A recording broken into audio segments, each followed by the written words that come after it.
my lovelies. How are y'all doing? Hey, 1984 Vintage, what's up, baby? Hey to everybody on Facebook, LinkedIn, and also on YouTube. If you're just checking in for the first time, this is Room 1420 with me, Isis Jones. Monday through Friday from about 12 until 1 or so. I'm getting the hang of getting here on time. Please don't shoot me because I'm still working on this, but I appreciate everybody who's coming into the room for a quick second to check it out. Hey, it is Thursday, and inside Room 1420 on Thursdays, I like to talk about relationships, and not just the ones that we have romantically, but also the ones we have with the family, and better yet, the relationship that we have with ourselves. So today, though, I'm going to be requesting folks to kind of come up on the request and the live with me.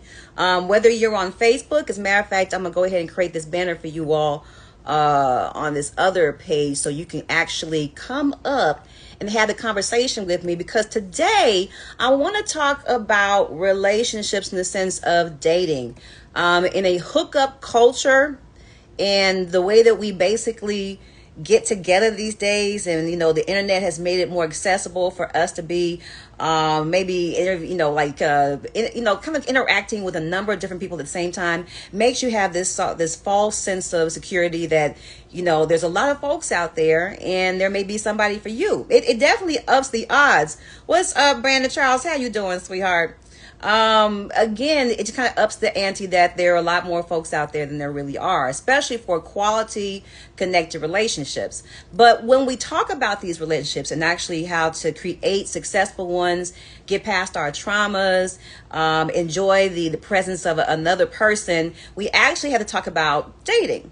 Now, I know a lot of folks are out here in a lot of situationships, and that's okay. Depending on how you as individuals work that situation, that can be acceptable. But a part of actually getting to know someone, spending time with them, and making things work is basically dating and spending time together. Rodney Perry, baby, come on up and talk to me. I want to know today, basically, what is a good date? Because, a lot of folks get out here and say, well, I ain't going to pay $15,000 or I ain't going to pay $150 for a first date, or I'm not going to do this or I'm going to do that. I want you to come up on this live.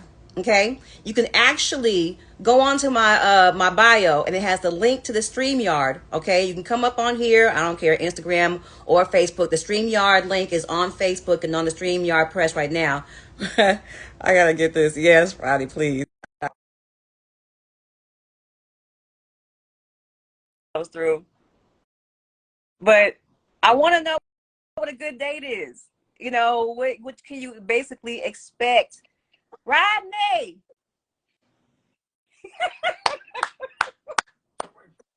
I mean, you So can wait, if you should I want go to, to but you go right StreamYard? here. I'll replay this. You know that. But, oh my God.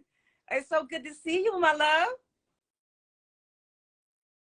Hey, same here, I man. It's am in always a pleasure. Birmingham, Where you at in the Alabama right world? now.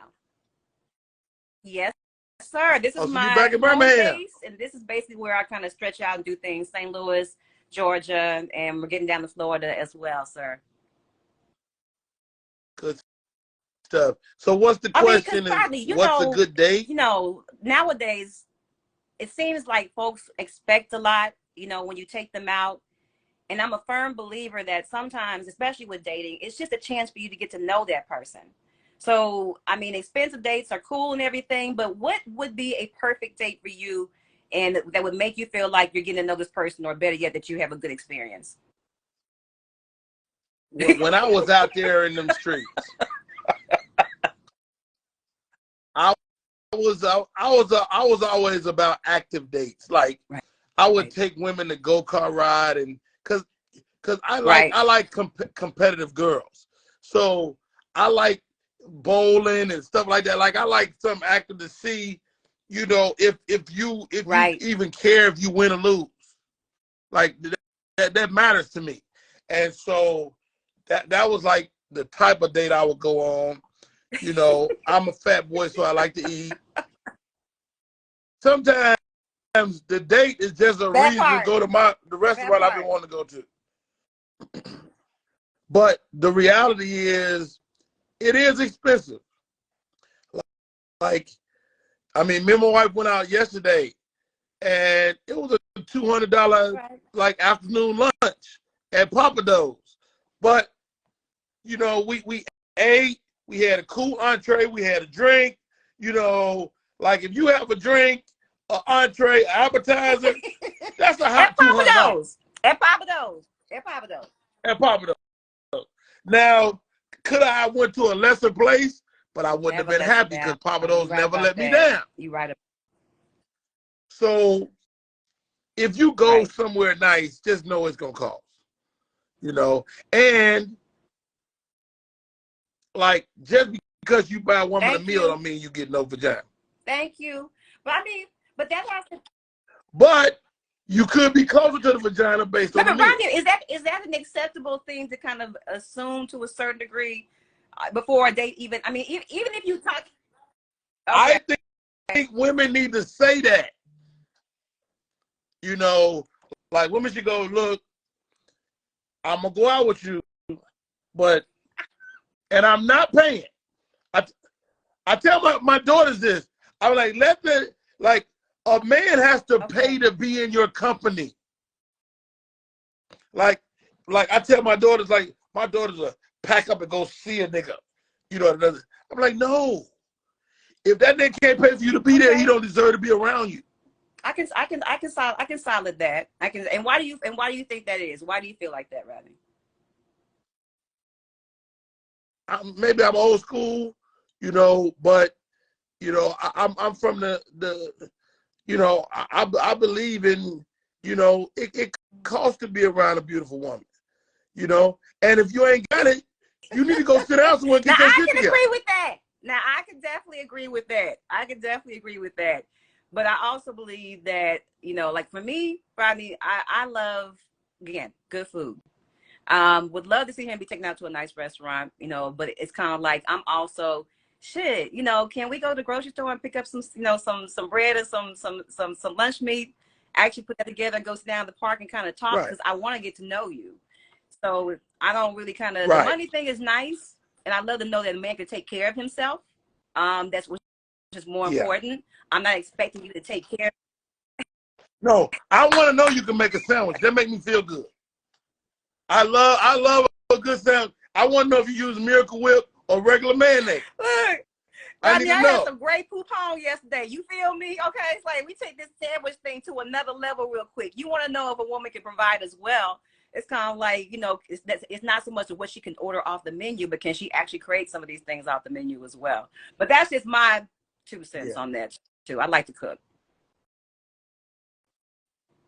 But then when is an acceptable time to cook for a guy?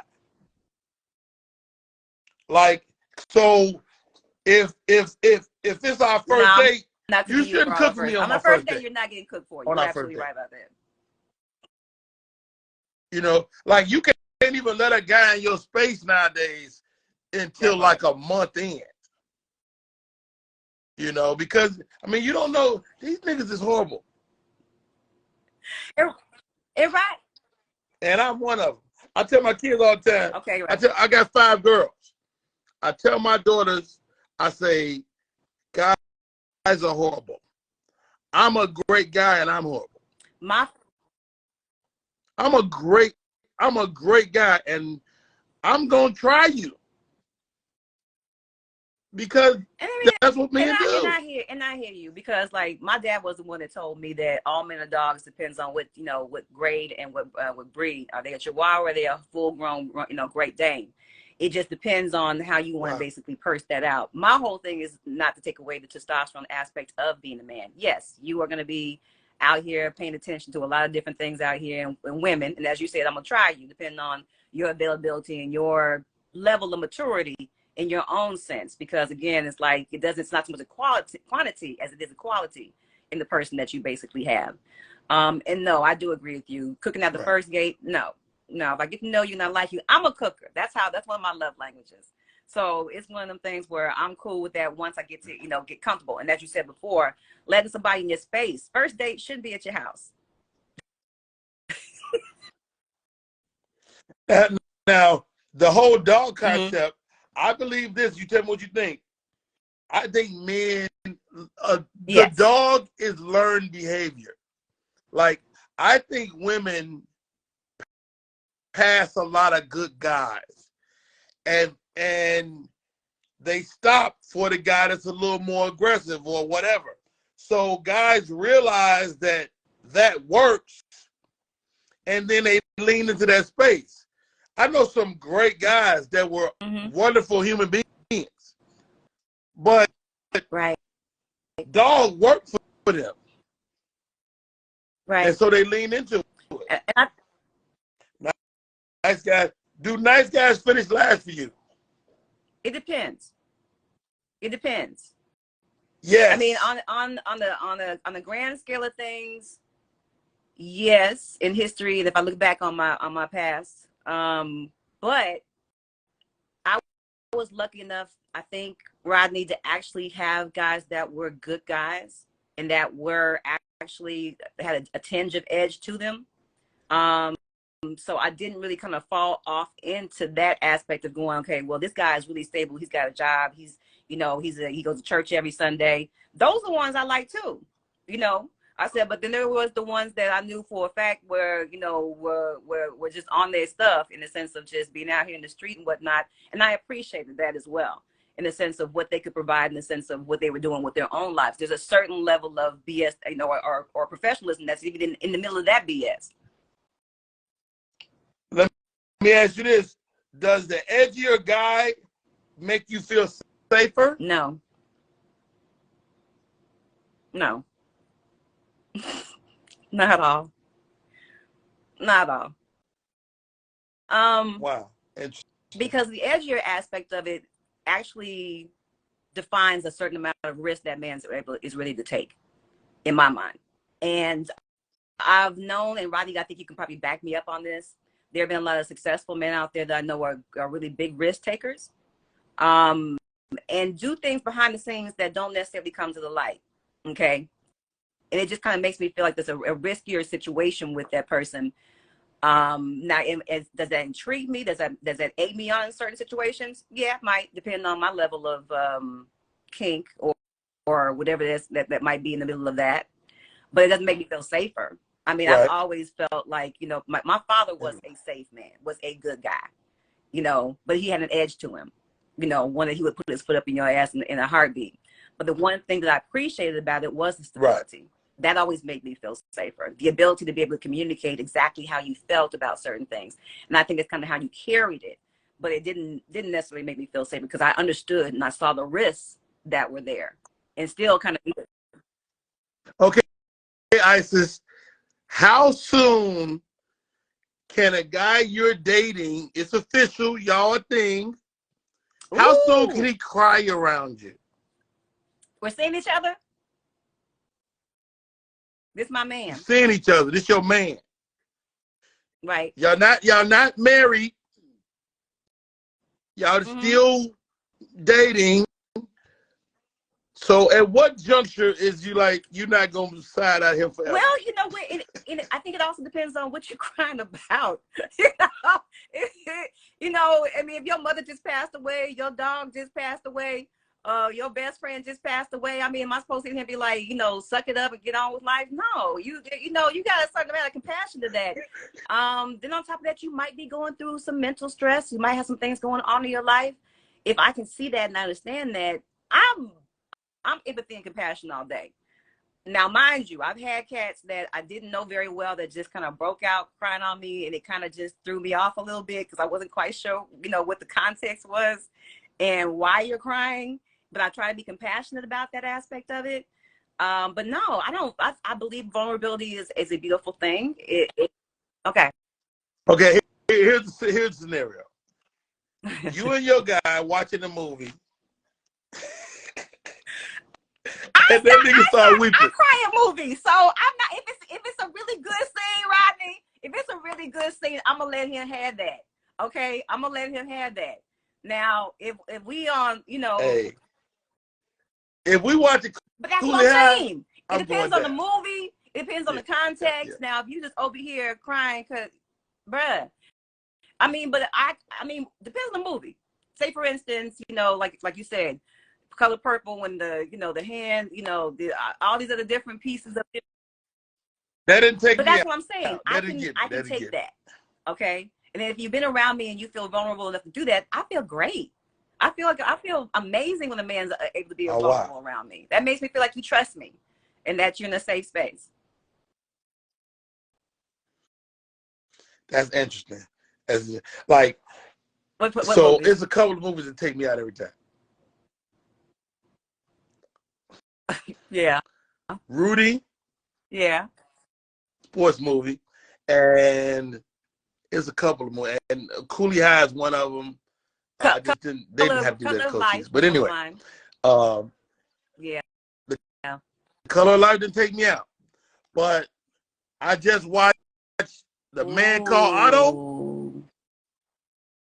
That motherfucker had me Oh. weeping And that's Tom Hanks, right? several times. Yes, it Tom is.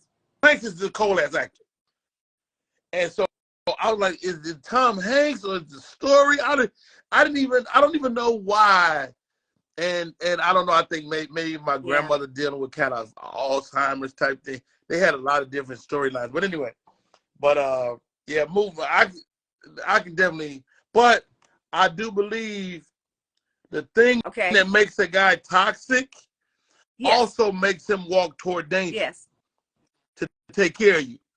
You know, so Yeah. I it's mean, kind of a because double-edged sword, you like you said understand that earlier. this man is willing to sit here and take a lot more risk than more people, you know, and but it also does make you feel like, okay, you know, this, I do want someone that I can be vulnerable with, but I also do want somebody that's gonna sit here and whoop somebody's ass for me. You know, it kind of balances out. And I think that in itself is one of the things that we appreciate about men. And Rodney, you can kind of tell me what you think, because, you know, brothers will sit here and say, well, I want to, you know, I want to be the alpha man. I want to be the high value man. I want to do this. And I said, but you're not doing high value shit. And more to the point, it's like you want this level of leadership, but sometimes these brothers don't take that level of leadership, or they do it in the way that kind of makes it, you know, debatable on how you kind of really flown this thing out. And I guess my thing is like I can run myself into a ditch. Okay, if I can sit here and follow you and follow your mindset and how you're person things together and how you know you're putting your life together, I can follow you. And I think that's the thing with most women. We really do want someone that we can sit there Right. and that can be a leader. You know, I don't know too many women that just, you know, want to be the head of the house all the time. I don't Okay, think leaders ever ask to lead. I think right. leaders just lead. And you know, my wife and I had this conversation. It's like, you know, like my wife's thing is that Mm-hmm. I don't let her make decisions. But my rebut to that is that people that Right. make decisions. Like you you don't have no choice. Like this is where I'm different than most people. Okay. I'm willing to be wrong. Some people are paralyzed with making a Right. decision because they might be wrong. And I'm willing to be. I go so hard and be so He wrong said loud sometimes. and I'm like, wrong, boy, just loud and you wrong. really loud and wrong. But I'm willing to be Right. wrong because we have to make a decision, Yeah. and I'm comfortable with And that. I think that's what I also appreciated about my father growing up, was that aspect of the male mental attitude. Like, this has to get done. We cannot sit and debate about this and get our feelings all into this and how we feel. No, it's just make a decision, get the shit done. And if we made the wrong decision, Now, does having a yes, father affect how you choose gentlemen? yes. I personally think so, but because I haven't had it either way. Yeah. I mean, I grew up with my dad. My mom was was the kind of the opposite. I saw her on holidays and summers and things of that nature. But I still had a great Oh wow. relationship with her. But it was just, my dad was the mainstay. But no, it definitely did. Right. It definitely made me a lot more aware of what it looked like, what I liked, in the sense of, a male companion, in the sense that, you got to be able to sit here and take care of yourself. Got to have a relationship with God. More importantly, have something going on for yourself outside of your work and desires and passions of your own. And just have a general sense of good character, and that kind of got me across the board with a lot of different people. It walked me into some real fucked up places, though. I will definitely tell you that. Because again, like you said, that persona comes off as being confident when it's really just someone kind of covering up their own trauma. So Right. I think And a lot of us have a good trauma. majority of us do, whether we understand it or whether we recognize it. Rodney, I really do. I think a lot of that stems from that. But Wow. again, I appreciate the fact that, again, you have the greatest advice. And what is going on right now? What are you doing since we got you on here real quick? Man, I've been crazy busy. I did a play with Fred Hammond called Hood Book. It looks like we're going to be touring that this fall. So that's coming down the pipe. I just did a movie we shot here in Atlanta. It's a Christmas movie. I played an angel. A woman who findeth the dot is the name of that, and I'm getting back into my podcast and the stuff, because I had to put everything on hold while I was working. And so I'm excited to start my podcast up at the top of well, next week. let me know so I can go ahead and share the information when you do get everything kind of up and moving. Definitely. And Rodney, I appreciate you, love. I love you so much, and I appreciate you, sweetheart. Thank you for helping me kind of decide on, again, y'all, we're talking about dating today. And I know that a lot of folks go back and forth about the importance of it. What does a real date look like? But what does dating look like to you? If you want to come up on the feed and talk to me about it, I appreciate it. But Rodney, I love you and I thank you, though. Hey, it costs money to spend time with a good-looking woman. Now if you got an ugly woman, she want to stay home. I can't stand you. I love you, Rodney. Thank you. No, y'all. Brandon asked me, am I single? That's a very good question, Brandon. Yes, I am. I am single. And I wasn't going to say I'm looking. I know that it will happen when it's supposed to happen. I don't really get excited about that aspect of it. Just enjoying my life right now. Really enjoying my life right now. But we are talking about dating. If someone's brave enough to come up on StreamYard, or you can actually come up on IG, I would appreciate it. Just got off the line with Rodney Perry, asking him what is an ideal date, especially in this day and age where people don't want to spend money or they're feeling some kind of way about life. What does a good date look like? You can come on up as I should. What, D to the C? Be enjoying my life? Oh, hell yes. You want to come on up and talk to me? StreamYard, we got you as well. It is Relationship Thursday inside room 1420. I'm enjoying my day and thanking y'all for being a part of the conversation. I think I'm going to do this at least once a month.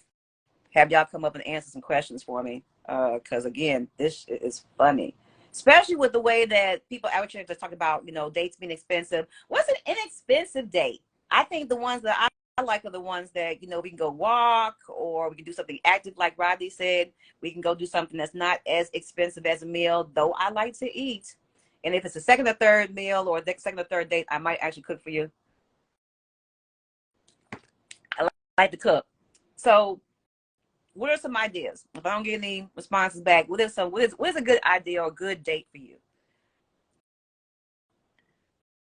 You haven't had a serious relationship since 2005. I understand that. I'm probably in agreement with you on that one. No, I haven't been in a serious relationship for a minute as well. I'm trying to think of the last one I was really, really, and I guess that was JC. Yeah, it's been a minute. So I feel you on that one. So is dating even a thing at that point? I mean, are you dating? Or are you just kind of, playing hookup? What are we doing out here? Because it seems like a lot of folks out here just hooking up, but what does that translate into? I don't know. Like I said, it's just a thought. But I wanted to kind of throw it out there, and I want to thank Rodney Perry for coming up on the feed and just having a conversation with me. But I will kind of open this up once a month to actually have some questions. Nowadays, folks really need to figure each other out. In other words, have some conversation first. And I believe that's part of it. Yes, I think that's why we I haven't hooked up since 2015. Well, that's a good thing. I think it's a beautiful thing, but I also believe that, certain things that don't get worked out just kind of, look, don't mind me. I'm over here being ignorant. I personally like dating. I personally like, seeing where people are coming from, and actually enjoying it and going out and having a good time. Again, doesn't have to be expensive, doesn't have to be out the ordinary. Just conversation. And just like you said, D, taking that time to actually get to know somebody and talking to them, getting to know how their mind works, getting to know their everydays and stuff like that. So it's all a beautiful thing. But y'all, I have been on this thing for quite some time, actually 27 minutes. So I'm gonna get out y'all way and enjoy the rest of Relationship Thursday. I thank y'all for being a part of Room 1420. You can check me out Monday through Friday tomorrow. I will actually be on here talking about the weekend. We got a couple different events that are coming up that I think you need to know about, especially in the city of Birmingham. I got a couple events going on in St. Louis as well that you probably need to know about as well. But if you get a chance, follow me on Facebook at Isis M. Jones, also on YouTube at Room 1420 with Isis M. Jones. I'm on LinkedIn as well. This goes live on there. And you can find me on Instagram right here as well. But I appreciate y'all for being a part of Room 1420. On StreamYard, I'm going to basically end this with one of my favorite nonprofit organizations in the world, and I do mean that. That is Renew Birmingham. Renew Birmingham neighbors in Inslee Highlands, Wylam, and Tuxedo. You may have missed this past weekend's grand opening. Hey, y'all. It's been a pleasure, as always. I will see y'all tomorrow. If you get a chance, make sure you check me out Monday through Friday right here on Instagram as well as Facebook and as well as LinkedIn. And I will see y'all. If you have a business or an idea that you want to basically kind of present, I got some great interview space for you to go ahead and come up on. So by all means, check me out right here and DM me if you need more information. I love y'all. Work like you don't need the money, love like you've never been hurt, and dance like nobody's watching. And keep it locked, y'all.